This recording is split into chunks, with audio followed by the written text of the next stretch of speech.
ಎಲ್ರಿಗೂ ನಮಸ್ಕಾರ. Welcome to my channel. ಯಾರ್ಯಾರೆಲ್ಲ ಕಾಂಪಿಟೇಟಿವ್ ಎಕ್ಸಾಮ್ಸ್ಗೆ ಪ್ರಿಪೇರ್ ಆಗ್ತಾ ಇದ್ದೀರಾ ಅವರಿಗೆಲ್ಲ ನನ್ನ ಈ ಯೂಟ್ಯೂಬ್ ವಿಡಿಯೋ ತುಂಬಾ ಯೂಸ್ ಆಗುತ್ತೆ. ಇವತ್ತಿನ ಟಾಪಿಕ್ ಬಂದು ಕನ್ನಡ ವರ್ಣಮಾಲೆ. KPSC ಎಕ್ಸಾಮ್ಸ್ಗಳು ಏನೇನಿದೆ ಅದರಲ್ಲಿ ಎಲ್ಲ ವರ್ಣಮಾಲೆಯಲ್ಲಿ ಕೇಳಬಹುದಾದಂತಹ ಎಲ್ಲ ವಿಷಯಗಳನ್ನು ನಾನಿಲ್ಲಿ ಹೇಳ್ತಾ ಹೋಗ್ತೀನಿ. ಬನ್ನಿ ಇವತ್ತಿನ ಕ್ಲಾಸು ಶುರು ಮಾಡೋಣ. ವರ್ಣಮಾಲೆ. ಫಸ್ಟ್ ಇದ್ರ ಬಗ್ಗೆ ಸ್ವಲ್ಪ ಇಂಟ್ರೊಡಕ್ಷನ್ ಕೊಡ್ತೀನಿ. ವ್ಯಾಕರಣವನ್ನು ರಚಿಸುವವರನ್ನು ವೈಯಾಕರಣಿ ಅಂತ ಕರೀತಾರೆ.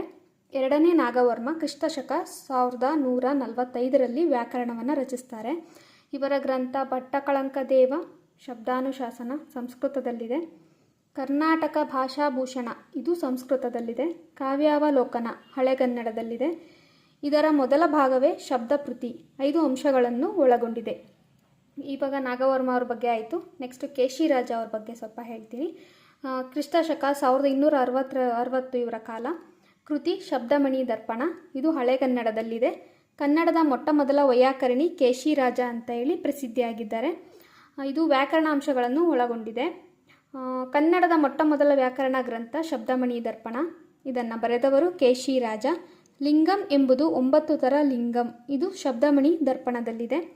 ಮಮಂಕಿಯದ ದೋಳ್ ಎಂಬ ವ್ಯುಕ್ತಿ ಇದು ವಿಭಕ್ತಿ ಪ್ರತ್ಯಯದ ಹಳೆಗನ್ನಡ ಸೂತ್ರ. ಎರಡನೇ ನಾಗವರ್ಮನ ಪ್ರಕಾರ ವರ್ಣಮಾಲೆಯಲ್ಲಿ ಅಕ್ಷರಗಳ ಸಂಖ್ಯೆ 52. ಹಳೆಗನ್ನಡದ ವರ್ಣಮಾಲೆ ಅಕ್ಷರಗಳ ಸಂಖ್ಯೆ 50. ಆಧುನಿಕ ಕನ್ನಡ ವರ್ಣಮಾಲೆ ಅಕ್ಷರಗಳ ಸಂಖ್ಯೆ 49. 10 ಮಹಾಪ್ರಾಣಾಕ್ಷರಗಳನ್ನ ತೆಗೆದ್ರೆ 39 ಆಗುತ್ತೆ. ಅನುಸ್ವರ ಮತ್ತು ವಿಸರ್ಗ ಇವೆರಡನ್ನ ಕಳೆದ್ರೆ 37 ಆಗುತ್ತೆ. ಆಧುನಿಕ ಭಾಷಾ ತಜ್ಞರ ಪ್ರಕಾರ ಕನ್ನಡದ ವರ್ಣಮಾಲೆಯಲ್ಲಿ ಶುದ್ಧ ಅಕ್ಷರಗಳ ಸಂಖ್ಯೆ 37. ದ್ರಾವಿಡ ಭಾಷೆಯ ಮೊಟ್ಟ ಮೊದಲ ಗ್ರಂಥ ತೊಲ್ಗಪಿಯಂ. ದ್ರಾವಿಡ ಭಾಷೆಯ ಮೊಟ್ಟ ಮೊದಲ ಗ್ರಂಥ ತೊಲ್ಗಪಿಯಂ ಇದು ತಮಿಳು ಭಾಷೆಯಲ್ಲಿದೆ. ಕನ್ನಡ ವರ್ಣಮಾಲೆ ಬಗ್ಗೆ ಹೇಳ್ತಾ ಹೋಗ್ತೀನಿ. ಕನ್ನಡ ವರ್ಣಮಾಲೆಯಲ್ಲಿ 3 ಭಾಗಗಳಿವೆ. ಸ್ವರ, ವ್ಯಂಜನ, ಯೋಗವಾಹಕಗಳು ಅಂತ ಹೇಳಬೇಕು, ಯೋಗವಾಹಕಗಳು ಅಂತ ಹೇಳಬಾರ್ದು. ಯೋಗವಾಹಗಳು. ಸ್ವರಗಳಲ್ಲಿ 3 ವಿಧ: ಹ್ರಸ್ವಸ್ವರ, ದೀರ್ಘಸ್ವರ, ಪ್ಲುತಸ್ವರ. ಹಾಗೆ ವ್ಯಂಜನಗಳಲ್ಲಿ ವರ್ಗೀಯ ವ್ಯಂಜನ, ಅವರ್ಗೀಯ ವ್ಯಂಜನ 2 ವಿಧ ಬರುತ್ತೆ. ಆ ವರ್ಗೀಯ ವ್ಯಂಜನಗಳಲ್ಲಿ ತಿಳಿತಾ ಹೋಗ್ಬೇಕಂದ್ರೆ ಅಲ್ಪಪ್ರಾಣ, ಮಹಾಪ್ರಾಣ, ಅನುನಾಸಿಕ. ಇನ್ನು ಯೋಗವಾಹಕಗಳಲ್ಲಿ 2 ವಿಧ: ಅನುಸ್ವರ, ವಿಸರ್ಗ. ಬನ್ನಿ ಇವತ್ತು ಇದ್ರ ಬಗ್ಗೆ ಹೇಳ್ತಾ ಹೋಗ್ತೀನಿ. ಸ್ವರಗಳು ಎಂದರೆ ಸ್ವತಂತ್ರವಾಗಿ ಉಚ್ಚರಿಸುವ ಅಕ್ಷರಗಳು. ಏನಂದರೆ ಸ್ವತಂತ್ರವಾಗಿ ಉಚ್ಚರಿಸುವ ಅಕ್ಷರಗಳು. ಇದನ್ನು ನೋಟ್ ಮಾಡ್ಕೋತಾ ಹೋಗಿ. ಕಾಂಪಿಟೇಟಿವ್ ಎಕ್ಸಾಮ್ಸ್ಗಳಲ್ಲಿ ಇದ್ರ ಬಗ್ಗೆ ತುಂಬಾ ಕೇಳೋ ಚಾನ್ಸಸ್ ಇರುತ್ತೆ. ಒಟ್ಟು ಎಷ್ಟು ಸ್ವರಗಳಿದೆ ಅಂದರೆ 13 ಸ್ವರಗಳಿದೆ. ಆ ಸ್ವರಗಳಲ್ಲಿ 3 ವಿಧ: ಹ್ರಸ್ವಸ್ವರ, ದೀರ್ಘಸ್ವರ, ಪ್ಲುತಸ್ವರ. ಹ್ರಸ್ವಸ್ವರ ಎಂದರೆ ಏನು ತಿಳಿತಾ ಹೋಗೋಣ ಬನ್ನಿ. ಒಂದು ಮಾತ್ರ ಕಾಲಾವಧಿಯಲ್ಲಿ ಉಚ್ಚರಿಸುವ ಅಕ್ಷರಗಳು. ಒಂದು ಮಾತ್ರ ಕಾಲಾವಧಿ. ಮಾತ್ರ ಅಂದರೆ ಏನು? ಸಾಮಾನ್ಯವಾಗಿ ಕಣ್ಣುರೆಪ್ಪೆ ಮುಚ್ಚಿ ತೆಗೆಯುವಷ್ಟು ಸಮಯ ಅಥವಾ ಒಂದು ಚಿಟಕೆ ಒಡೆಯುವ ಸಮಯವನ್ನು ಮಾತ್ರ ಎನ್ನುತ್ತೇವೆ. ಅಂದರೆ ಜಸ್ಟ್ ಬ್ಲಿಂಕ್ ಮಾಡಿ ತೆಗೆಯುವಷ್ಟು ಫ್ರ್ಯಾಕ್ಷನ್ ಆಫ್ ಸೆಕೆಂಡ್ಸ್ನ ನಾವು ಮಾತ್ರ ಅಂತ ಕರಿತೀವಿ.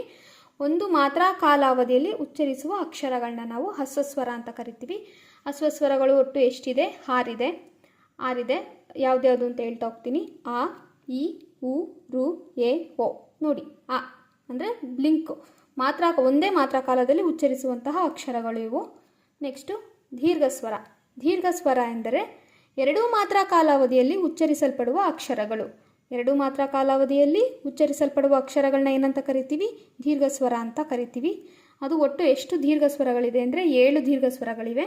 ಯಾವ್ದ್ಯಾವುದು ಅಂದರೆ ಆ, ಇ, ಉ, ಎ, ಐ, ಓ, ಔ. ಒಟ್ಟು 7 ದೀರ್ಘಸ್ವರಗಳಿವೆ. ನೆಕ್ಸ್ಟು ಪ್ಲುತಸ್ವರ. 3 ಮಾತ್ರ ಕಾಲಾವಧಿಯಲ್ಲಿ ಉಚ್ಚರಿಸಲ್ಪಡುವ ಅಕ್ಷರಗಳನ್ನ ನಾವು ಪ್ಲುತಸ್ವರ ಅಂತ ಕರಿತೀವಿ. ಅದು ಯಾವ್ದ್ಯಾವುದಾಗುತ್ತೆ ಅಂದರೆ ಆ, ಈ, ಉ, ಇನ್ನು ಮುಂತಾದವು. ಈಗ ನಿಮಗೆ ಕನ್ಫ್ಯೂಷನ್ ಆಗ್ಬೋದು, ಇದೇನಿದು ದೀರ್ಘಸ್ವರಕ್ಕೂ ಅದನ್ನೇ ಹೇಳ್ತಾ ಇದ್ದೀರಾ, ಪ್ಲುತಸ್ವರಕ್ಕೂ ಅದನ್ನೇ ಹೇಳ್ತಾ ಇದ್ದೀರಾ ಅಂದ್ಬಿಟ್ಟು. ಪ್ಲುತಸ್ವರನ ಇದನ್ನು ಸಂಬೋಧನಾ ಸ್ವರ ಎಂದು ಸಹ ಕರಿತೀವಿ. ಇದರ ಚಿಹ್ನೆ ಬಂದು ಎಸ್. ಪ್ಲುತಸ್ವರದ ಚಿಹ್ನೆ ಬಂದು ಎಸ್. ಉದಾಹರಣೆಗೆ ಪ್ಲುತಸ್ವರಕ್ಕೆ ಏನು ಉದಾಹರಣೆ ಕೊಡ್ಬೋದು ಅಂದರೆ ಅಮ್ಮ. ನೋಡಿ, ಅಮ್ಮ 2 ಮಾತ್ರ ಕಾಲಕ್ಕಿಂತ ಹೆಚ್ಚಿನ ಸಮಯ ಸ್ವಲ್ಪ ತೆಗೆದುಕೊಳ್ಳುವಂತಹದ್ದನ್ನು ಪ್ಲುತಸ್ವರ ಅಂತ ಕರಿತೀವಿ. ಆ, ಈ, ಉ, ಕೆಲವೊಂದು ಸರಿ ಇನ್ನೂ ಬೇರೆ ಅಕ್ಷರಗಳು ಸಹ, ಬೇರೆ ಸ್ವರಗಳು ಸಹ ಸೇರ್ಕೋಬಹುದು. ಇದನ್ನು ಪ್ಲುತಸ್ವರ ಎಂದು ಕರೀತೀವಿ. ನೆಕ್ಸ್ಟು ವ್ಯಂಜನ. ವ್ಯಂಜನ ಎಂದರೆ ಸ್ವತಂತ್ರವಾಗಿ ಉಚ್ಚರಿಸದೆ ಸ್ವರಗಳ ಸಹಾಯದಿಂದ ಉಚ್ಚರಿಸಲ್ಪಡುವ ಅಕ್ಷರಗಳನ್ನ ವ್ಯಂಜನ ಅಂತ ಕರಿತೀವಿ. ನೋಡ್ಕೊಳ್ಳಿ, ಸ್ವತಂತ್ರವಾಗಿ ಉಚ್ಚರಿಸದೆ ಸ್ವರಗಳ ಸಹಾಯದಿಂದ ಉಚ್ಚರಿಸಲ್ಪಡುವ ಅಕ್ಷರಗಳನ್ನ ನಾವು ವ್ಯಂಜನ ಅಂತ ಕರಿತೀವಿ. ಈ ವ್ಯಂಜನಗಳಲ್ಲಿ 2 ವಿಧ: ವರ್ಗೀಯ ವ್ಯಂಜನ, ಅವರ್ಗೀಯ ವ್ಯಂಜನ. ವರ್ಗೀಯ ವ್ಯಂಜನ, ಇದನ್ನು ವರ್ಗೀಯ ವ್ಯಂಜನ ಅಂದರೆ ಏನು ಅಂದರೆ ಇದನ್ನು ವರ್ಗ ಮಾಡಿದ್ದೀವಿ, ಅದಕ್ಕೆ ಇದನ್ನು ವರ್ಗೀಯ ವ್ಯಂಜನ ಅಂತ ಕರಿತೀವಿ. ಅವರ್ಗೀಯ ವ್ಯಂಜನ ಅಂದರೆ ಇದನ್ನು ವರ್ಗ ಮಾಡೋಕ್ಕಾಗಿಲ್ಲ, ಅದಕ್ಕಾಗಿ ಇದನ್ನು ಸಪ್ರೇಟಾಗಿ ಅವರ್ಗೀಯ ವ್ಯಂಜನ ಅಂತ ಹೇಳಿ ಕರೆದ್ವಿ. ಬನ್ನಿ ವರ್ಗೀಯ ವ್ಯಂಜನದ ಬಗ್ಗೆ ಹೇಳ್ತಾ ಹೋಗ್ತೀನಿ. ವರ್ಗೀಯ ವ್ಯಂಜನದಲ್ಲಿ 3 ವಿಧ: ಅಲ್ಪಪ್ರಾಣ, ಮಹಾಪ್ರಾಣ, ಅನುನಾಸಿಕ.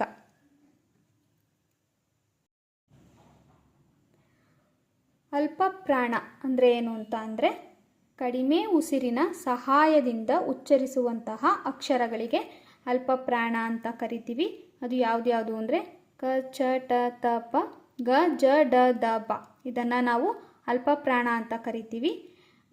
ಮಹಾಪ್ರಾಣ ಎಂದರೆ ಹೆಚ್ಚು ಉಸಿರಿನ ಸಹಾಯದಿಂದ ಉಚ್ಚರಿಸಲ್ಪಡುವ ಅಕ್ಷರಗಳು.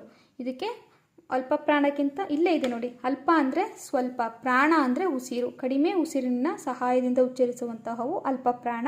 ಮಹಾಪ್ರಾಣ ಅಂದರೆ ಮಹಾ ಅಂದರೆ ಹೆಚ್ಚು, ಪ್ರಾಣ ಅಂದರೆ ಉಸಿರು. ಹೆಚ್ಚು ಪ್ರಾಣ ಅಂದರೆ ಹೆಚ್ಚು ಉಸಿರಿನ ಸಹಾಯದಿಂದ ಉಚ್ಚರಿಸುವಂತಹ ಅಕ್ಷರಗಳನ್ನ ನಾವು ಮಹಾಪ್ರಾಣ ಅಂತ ಕರಿತೀವಿ.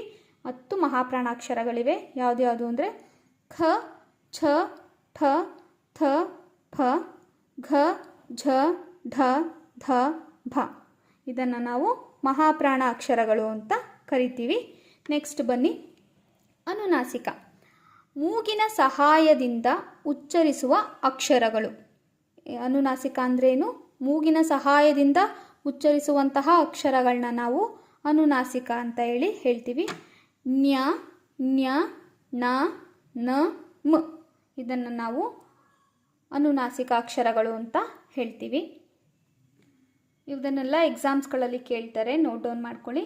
ನೆಕ್ಸ್ಟ್ ಬಂದು ಯೋಗವಾಹಗಳು. ಅನುಸ್ವರ, ವಿಸರ್ಗ. ಅನುಸ್ವರ ಅಂ, ವಿಸರ್ಗ ಆಹ. ಅನುಸ್ವರ ಅಂದರೆ ಎಕ್ಸಾಮ್ನಲ್ಲಿ 2 ಆಪ್ಷನ್ ಕೊಟ್ಟರೆ, ಈಗ ಇದ್ರ ಬಗ್ಗೆ ಹೇಳ್ತಾ ಹೋಗ್ತೀನಿ ನೋಡಿ. ಈಗ ಅಂ ಅಂತ ಕೊಡ್ತಾರೆ ಎಕ್ಸಾಮಲ್ಲಿ, ಅಂ ಅಂತ ಕೊಟ್ಬಿಟ್ಟು ಇದನ್ನು ಕೇಳಿ 2 ಆಪ್ಷನ್ ಕೊಟ್ಟು ಯಾವುದನ್ನು ಬರೀಬೇಕು ಅಂತ ಅಂದರೆ ಅವಾಗ ಇದನ್ನು ಚೂಸ್ ಮಾಡ್ಕೊಬೇಕು. ವಿಸರ್ಗದಲ್ಲೂ ಅಷ್ಟೇ, ಆಹಾ ಕೊಟ್ಬಿಟ್ಟು ಈ ಥರ ಕೊಟ್ಟರೆ 2 ಮಲ್ಟಿಪಲ್ ಚಾಯ್ಸಲ್ಲಿ ಫಾರ್ ಎಕ್ಸಾಂಪಲ್ ಈ ಥರ ಕೇಳಿದರು ಅಂದರೆ ನೀವು ಅವಾಗ ಇದನ್ನು ಚೂಸ್ ಮಾಡ್ಕೋಬೇಕಾಗುತ್ತೆ. ಈಗ ಯೋಗವಾಹ ಅಂತ ಅಂದರೆ ಏನು ಅಂದರೆ, ಯೋಗ ಎಂದರೆ ಸಂಬಂಧ, ವಾಹಕ ಎಂದರೆ ಹೊಂದುವುದು. ಅಂದರೆ ಯೋಗ ಎಂದರೆ ಸಂಬಂಧ, ವಾಹಕ ಎಂದರೆ ಹೊಂದುವುದು. ಯಾವಾಗಲೂ ಇನ್ನೊಂದು ಅಕ್ಷರದ ಸಹಾಯದೊಂದಿಗೆ ಉಚ್ಚರಿಸುವುದೇ ಯೋಗವಾಹಕ. ಯಾವಾಗಲೂ ಇನ್ನೊಂದು ಅಕ್ಷರದ ಸಹಾಯದೊಂದಿಗೆ ಉಚ್ಚರಿಸುವಂತಹದ್ದೇ ಯೋಗವಾಹಕಗಳು. ಇದು ಅನುಸ್ವರ, ವಿಸರ್ಗ ಹೇಳಿದ್ದೀನಿ. ಮತ್ತು ಇದರಲ್ಲಿ ಕೆಲವೊಂದು ಚಿಹ್ನೆ ಬರುತ್ತೆ, ಜಿಹ್ವಾ ಮೂಲ್ಯ ಅಂದ್ಬಿಟ್ಟು. ಇದು ನೋಟ್ ಡೌನ್ ಮಾಡ್ಕೊಳ್ಳಿ, ಎಕ್ಸಾಮ್ಸ್ಗಳಲ್ಲಿ ಕೇಳ್ತಾರೆ. ಇದು ಚಿಹ್ನೆನ ಏನಂತ ಕರೀತಾರೆ? ಜಿಹ್ವಾ ಮೂಲ್ಯ, ಜಿಹ್ವಾ ಮೂಲ್ಯ ಅಂತ ಕರೀತಾರೆ. ಮತ್ತು ಇನ್ನೊಂದಿದೆ, ಇದನ್ನು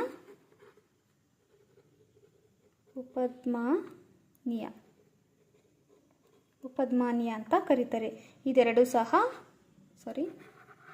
ಸಹ ಯೋಗವಾಹಗಳು. ಅವರ್ಗೀಯ ವ್ಯಂಜನಗಳು. ಅವರ್ಗೀಯ ಅಂದರೆ ವರ್ಗ ಮಾಡೋಕ್ಕಾಗದೇ ಇರೋವನ್ನ ಅವರ್ಗೀಯ ಅಂತ ಹೇಳ್ತೀವಿ. ಅದು ಯಾವ್ದ್ಯಾವುದು ಅಂದರೆ ಯ, ರ, ಲ, ವ, ಶೇ, ಶ, ಸ, ಹ, ಳ. ಇದಿಷ್ಟು ಇವತ್ತಿನ ಕ್ಲಾಸು. ಅಕ್ಷರಗಳ ಉಗಮದ ಮೂಲ ಸ್ಥಾನ ಮುಂದಿನ ತರಗತಿಯಲ್ಲಿ ತಿಳಿಸ್ಕೊಡ್ತೀನಿ. ಮತ್ತು ಗುಣಿತಾಕ್ಷರಗಳ ಬಗ್ಗೆನೂ ಮುಂದಿನ ಕ್ಲಾಸಲ್ಲಿ ಹೇಳ್ತಾ ಹೋಗ್ತೀನಿ. ಇದನ್ನು ಬಿಟ್ಟರೆ ಕೆಲವೊಂದು ನೋಟ್ ಡೌನ್ ಮಾಡ್ಕೊಂಡಿದ್ದೀನಿ, ನೋಡ್ಕೊಳ್ಳಿ. ಇದನ್ನ ಇಲ್ಲಿ ಕೊಟ್ಬಿಡ್ತೀನಿ, ಇದು ಆಲ್ರೆಡಿ ನಾನು ನೋಟ್ ಡೌನ್ ಮಾಡಿ ಇಟ್ಕೊಂಡಿದ್ದೀನಿ. ಸಿಪಾತ ಅಕ್ಷರಗಳು ಯಾವ್ದ್ಯಾವುದು ಅಂತ ಕೇಳಿದ್ರೆ ಈ, ಉ ಇವಂದರೆ ಸೀಳಿಕೊಂಡಿರುವ ಅಕ್ಷರಗಳು. ಇದನ್ನು ಸಿಪಾತ ಅಕ್ಷರಗಳು ಅಂತ ಕರಿತೀವಿ. ಅದು ಯಾವ್ದ್ಯಾವುದು ಅಂದರೆ ಈ, ಉ ಅಂತ ಹೇಳಬೇಕು. ವಿಶಾಂಕಾಕ್ಷರಗಳು ಅಂದರೆ ಓ. ಕೇಶಿರಾಜನ ಪ್ರಕಾರ ಸಂಧ್ಯಾಕ್ಷರಗಳು ಅಂತ ಕೇಳಿದ್ರೆ ಎ, ಐ, ಓ, ಔ ಅಂತ ಹೇಳಬೇಕು. ಆಧುನಿಕ ಕನ್ನಡದಲ್ಲಿ ಸಂಧ್ಯಾಕ್ಷರಗಳು ಐ, ಔ. ವರ್ಣಮಾಲೆಯಲ್ಲಿರುವ ವೃದ್ಧಾಕ್ಷರಗಳು ಐ, ಔ. ಗುಣಿತಾಕ್ಷರಗಳು ಎ, ಓ. ಘೋಷವರ್ಣಗಳು ಗ, ಜ, ಡ, ದ, ಬ. ಅಘೋಷ ವರ್ಣಗಳು ಕ, ಚ, ಡ, ದ, ಬ. ಇದು ಗ, ಜ, ಡ, ದ, ಬ. ಇದು ಕ, ಚ, ಡ, ದ, ಬ. ಅಘೋಷ ವರ್ಣಗಳು. ಜಶ್ ವರ್ಣಗಳು ಗ, ಜ, ಡ, ದ, ಬ. ಇದನ್ನು ಜಶ್ ವರ್ಣಗಳು ಅಂತಲೂ ಕೇಳ್ಬೋದು, ನೋಡ್ಕೊಳ್ಳಿ. ಎಣ್ ಎಂಬ ಸನ್ನೆ ಇರುವ ಅಕ್ಷರಗಳು ಯ, ರ, ಲ, ವ. ಇದು ಎಣ್ ಎಂಬ ಸನ್ನೆ ಇರುವ ಅಕ್ಷರಗಳು. ಇದಿಷ್ಟು ಇವತ್ತಿನ ಕ್ಲಾಸು. Thank you.